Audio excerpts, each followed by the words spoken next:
ito yung passport natin. Dito natin isusulat lahat-lahat ng mga impormasyon, yung mga kilometers na tinatakbo natin. I will make you all proud. Sa awa naman ng Diyos, kumbaga natupad na yung mga pangarap namin na magkaroon ng ganitong klase siya. At bukod doon, syempre, matupad yung pangarap namin na ma-meet namin si Boy first time. Kasi sobrang nung panahon ng pandemic, ikaw talaga yung talagang pinapanood namin ng miss ko. Yung, alam mo yun, sobrang inspirasyon na binibigay mo sa lahat ng mga tao, especially sa mga nag-start ng mag-motovlog. Iba eh, iba yung kwento ng buhay mo, Boy P.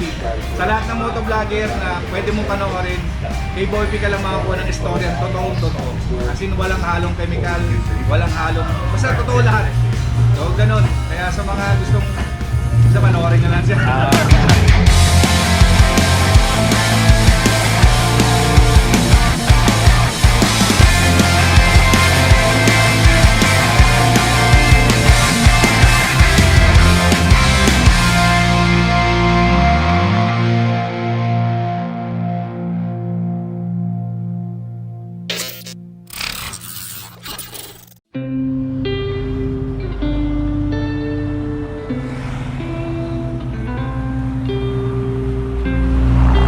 Dito sa Las Baños, Laguna, mga first timers, ay binabati ko kayo ng magandang araw.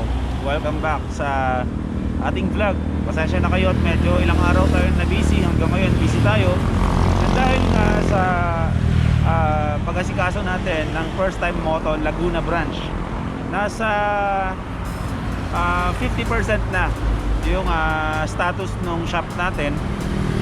May mga kulang pa, pero within a week matatapos yun. Today ay pupunta tayo ng Makati para mag-register na tayo para sa ating Philippine Loop. Itong Philippine Loop na to ay hindi lang to basta na gusto lang namin na mag-loop. Pagka nakarehistro to sa Philippine Tourism. Doon na kami magkikita-kita sa Makati, sa office. Medyo challenging ngayon kasi gabiyahe tayo na wala akong navigation. Wala kasi mapagkabitan talaga ng cellphone dito sa motor na to. Hindi ko alam kung paano to.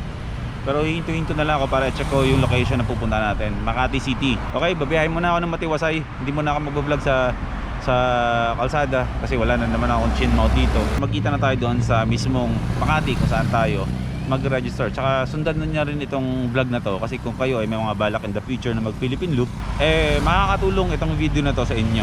Okay? Papakita ko sa inyo yung process kung paano mag-register para sa Philippine Loop. Kita-kits tayo doon sa Makati. Ayan, so meron siyang sizes na. Belt pala yan? So yan, pwede nyo i-vlog ko yan. Ayan, talagang makatotohanan na Philippine looper na.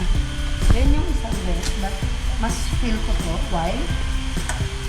Oo nga, no? Yung logo. Gusto ko rin Yung logo ng ano bro? Philippine Loop. yung pala. Magkano to? 600 ito. Parang mas comfy to kasi hindi siya mainit. Pangalawa, ganyan yung suit ko na pero kasi luma yung sa akin. Kaya sa akin magre-resign yun. Okay, nandito na tayo ngayon sa office kung saan tayo mag-register para sa Philippine Loop natin. Yung kanina, yung dalawang choices yun, nung best na pwede nyong gamitin sa loop. Optional naman siya. Hindi siya kasama doon sa halaga ng registration fee. Pero syempre, remembrance natin, di ba? Kasi ang best na yan, hindi naman yung nabibili kahit saan.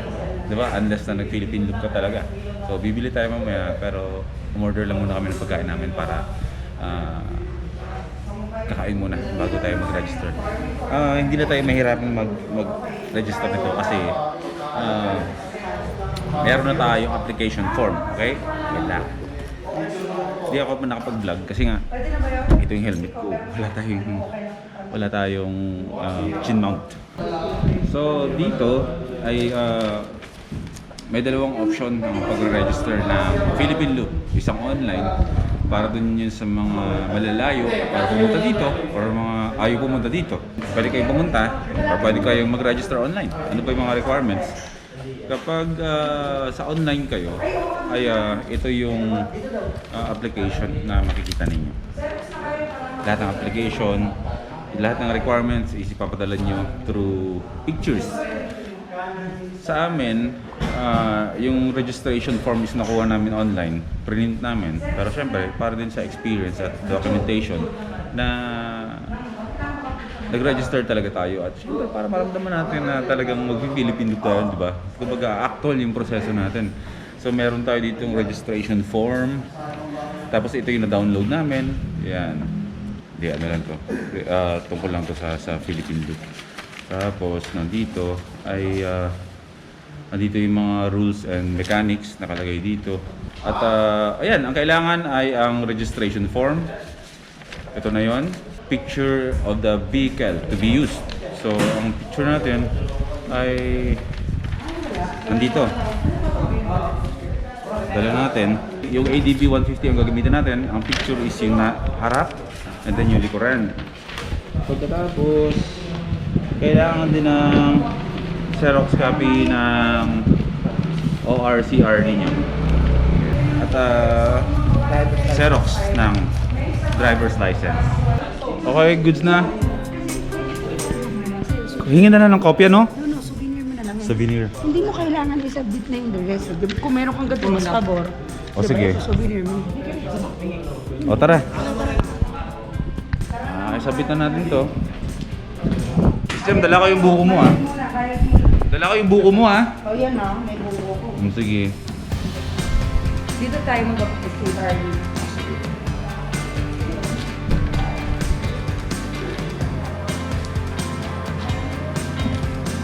So, ito, meron na agad tayo naka-ready. May form pala dito rin, pero meron na tayong nagawa. So, ipapasa natin. Tapos magbabayad na tayo ng 2,500 for registration only, and then 600 pesos para sa test.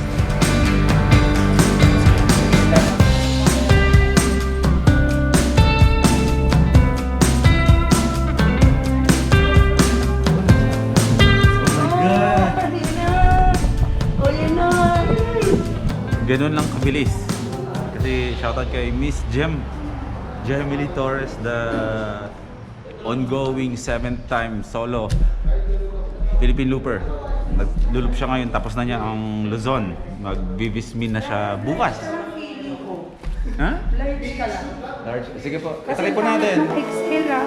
Yung t-shirt ko halo, feeling ko yung t-shirt sa'yo large. Large din ang shirt ko. Kasi ako small eh. Hindi masyadong maliit, masyadong ano, sige, try mo. Sama ka dito sa vlog. Ano sa vlog ba tayo? Ay, parang malaki nga sa akin ah. Tama Wait. lang yan, brother. Sakto lang. Large po to. Large yan, Brad. Tama yan. Tama lang. I will make you all proud. Sakto. Punta tayo boss Patasay. Oo bro, tara, punta tayo. Malapit na yun dito. Okay. Ito na yun, yung t-shirt natin, to follow na lang kasi hindi pa yata napipick up. Pero baka ipa-lalamove na lang natin siguro or pa-deliver na lang natin. To follow, dalawang t-shirt ang kasama. And then, andito na yung ating passport para sa ating Philippine Loop. Gusto natin kung anong laman nitong plastic bag na to. Okay.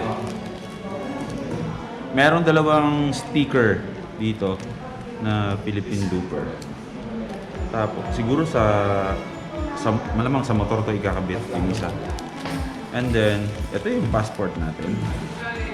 Dito natin isusulat lahat ng mga impormasyon, yung mga kilometers na tinatakbo natin. So kaya natin ingatan to.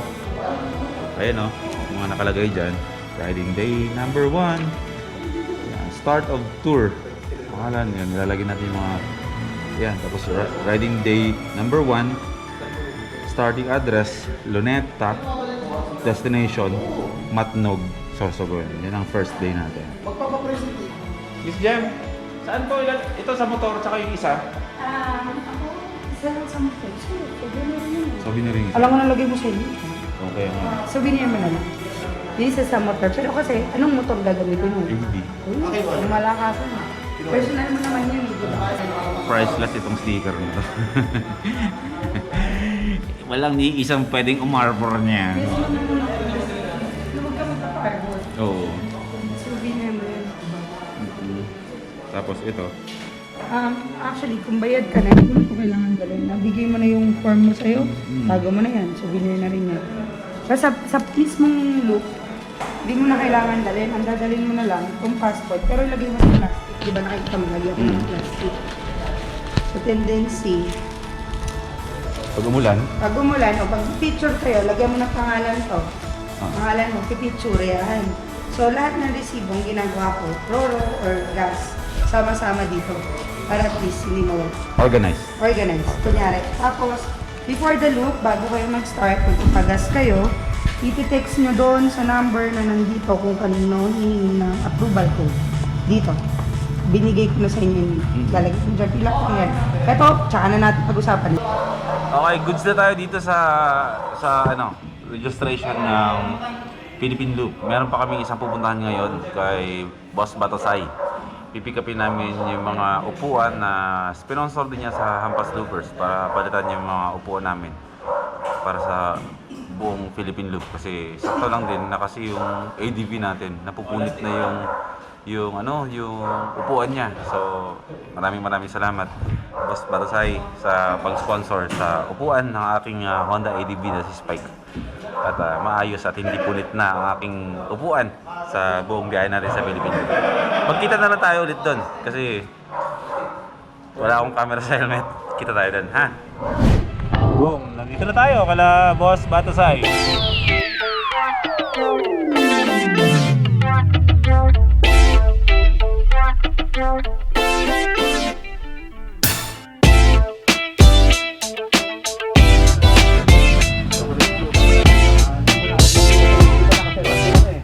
Yung kanya parang kilala ko yung pinapanood mo, boss. Ikaw yan. Idol ko yan eh. Idol ko yan sa Boy First Time. Dahil nang piniplay dito yan sa shop. Boy First Time. Kasi ayan, number 1 lagi dito yan na pinapanood ng mga boss. Salamat. Si boss, tinawag ko siya. May tumatawag ko sa'yo na Boss B. Yes, meron din. Ayan, Pero boss. ikaw yung lagi tumatawag sa akin, Boss B, tawag ko siya Boss B kasi parang Boss Batosay. Yes. Ayan. So, nandito na tayo ngayon syempre sa Batosay dito sa Manila. Manila, Diba? Pedro Hill, Paco, Manila. Okay, parang isang buwan pa nakalipas na sinabihan ako ni Boss B na bibigyan niya tayo ng upuan na gagamitin natin para sa Philippine Loop kasama ang Hampas Loopers. So ngayon, kompleto kami. Andito lahat ng mga Hampas Loopers, kumakain lang sila doon. Tapos sila ay namili na kung ano yung mga gagamitin nilang mga upuan. And then yung sa akin, ito. Special yan siyempre. Diba ang naggumawa ng design dyan. And then yung kulay ng flag ng Italy. Yes. Pwede naman maging kulay ng mga kapatid natin. Oo naman. Diba? Ako Kapatid, naman, kapatid. ako ay hindi kapatid pero talagang gusto ko nagdadala ng flag na ganito. Yes, yes. So, in respect din sa kanila, Yes. na pag sinasabi nila ako na kung ayun si kapatid o kapatid, sabi ko, hindi ako kapatid, pero marami akong kaibigan ng mga kapatid. Yes. Ikaw ba sir, kapatid ka? Yes, sir. DC Monora, di ba kapatid? Oo, di ba? Kapatid Di yan. mo sonara. Yes. Kaya, ngayon marami akong kaibigan. Talaga. So, ayan, ito yung magiging upuan natin sa Philippine Loop. Ayan. May tinatawag namin na Coffee Racer design, VIP design na nilagyan namin ng Italy inspired. Oo. Okay, so ang maganda dito is bukod sa stock na upuan siya na yung foam niya, dinagdagan pa namin ng another tri-coat ng foam para maging mas komportable. Mas komportable. Yes, and maganda dito, Grabe, no? hindi na siya katulad ng stock ng ATV na madulas kapag inuupuan dahil may plastic sa loob. Umuunat yun, di ba? Umuunat siya. So, ang issue nila napupunit yung upuan. Upuan. So, sa ganitong design, hindi na siya kasi nakadikit na yung sa foam niya. So, yung durability, okay, maganda. Huwag lang talaga makakalimot ng pusa. Oo, So, maingat naman ako din sa Yes. sa upuan. So, sa lahat ng mga customer namin na bumibili ng mga ganitong klaseng upuan, nagbibigay kami ng libreng cover para sa kanila. Para, Yun. syempre, ang gusto kasi ang goal kasi namin, tumagal sa inyo yung produkto. Ayaw namin yung isang buwan gamitin mo, sira na. Sira na. Baga, meron kaming warranty na binibigay sa mga upuan natin para umabot ng taon. Minsan nga may magme-message sa akin, boss, 5 taon na sa akin yung upuan mo. Pero hanggang ngayon buo pa rin. Pero sir, boss, konting lang muna. Flashback lang tayo kung Yes. kailan ba nagsimula ang Boss Batosay? Alright, nag-start kami ng misis ko way back 5 years ago. So, Tagal na pala, no? sobrang tagal na. Pero hindi pa ito yung binibenta namin. Oo. Kumbaga, nung time na yun, nung nagka-motor ako, Honda Click, first na motor ko, nagkaroon ako ng idea na why not magbenta ako ng na accessories ng motor since meron ako motor. So inalam ko muna kung ano yung mga produkto na kailangan ng click. So naghanap ako sa Caloocan, sa Divisoria, ng mga supplier, kahit paunti-unti lang. Hanggang sa dumating yung point na meron tayo nakilala na gumagawa ng kumpuan talaga. Big shout out kay Boss Marlon ng MM Motoseat. So siya, napakalaki ng utang na loob ko sa kanya. Sila yung nagturo sa akin kung sa amin dalawa ng misis ko kung paano gumawa ng mga ganito. kumpuan. So nag-start kami sa garahe. Garahe lang. Lahat sa swerte kapag nagsisimula sa garahe, sabi ka nila. Totoo yun. So, well, kasama na rin yung prayers na sana dumating yung panahon na dumami yung mga customer namin na makikilala yung pangalan namin. Sa awa naman ng Diyos, kumbaga natupad na yung mga pangarap namin na magkaroon ng ganitong klase siya. At bukod doon, syempre, matupad yung pangarap namin na ma-meet namin si Boy first time. Kasi sobrang nung panahon ng pandemic, ko talaga yung talagang pinapanood namin ang miss ko. Yung, alam mo yun, sobrang inspirasyon na binibigay mo sa lahat ng mga tao, especially sa mga nag-start na mag-motovlog. Iba eh. Iba yung kwento ng buhay mo, Boy P. Sa lahat ng motovlogger na pwede mong panoorin, kay Boy P ka lang makakuha ng istorya, totoong-totoo. As in, walang halong chemical, walang halong, basta totoo lahat. So, ganun. Kaya sa mga gustong sa panoorin nyo lang siya. Sobrang thankful ako na nandito si Boy P. Bibigyan namin to sa kanya. So pa nagkataon kung ano, ito ang kauna-unahang itong 5 upuan Yes. ng Hampas Loopers na Boss Batosay na iikot sa buong Pilipinas. Kauna-una. Kauna-unahang mga upuan. Di ba? So, sobrang proud ako na sabihin na yung produkto namin, may pagmamalaki naman natin. Oo. Kahit kanino. Kasi alam ko pinanggalingan na ito. Hindi siya basta upuan. Ibaga, ginawa namin to ng may pagmamahal. Oo. Kasi hindi naman po pwedeng, ay gusto kong magnegosyo, gawa yung upuan. Di ba? Tama. Kapag lumalaki yung isang negosyo, mayroon talagang pinag-uugutan niya. Mayroon talagang may kasamang pagmamahal niya, ikaw nga nagsabi mo, di ba? Totoo. At marami pang darating na upuan sa'yo kasi yan, si Tosino, si Madonna. Si Padona nga gusto niya ipadala sa akin, sabi ko, next time na lang. Sa mga susunod na mga araw at panahon, magkikita pa rin naman tayo. After Philippine Loops natin. At sana magkaroon tayo ng rides. Isang biyahe na magkakasama tayo. Sige. Sobrang saya nun na magkakasama tayo lahat. Isang, alam mo yun, yung mag-enjoy lang tayo, enjoy natin yung biyahe. Correct. Sobrang solid na.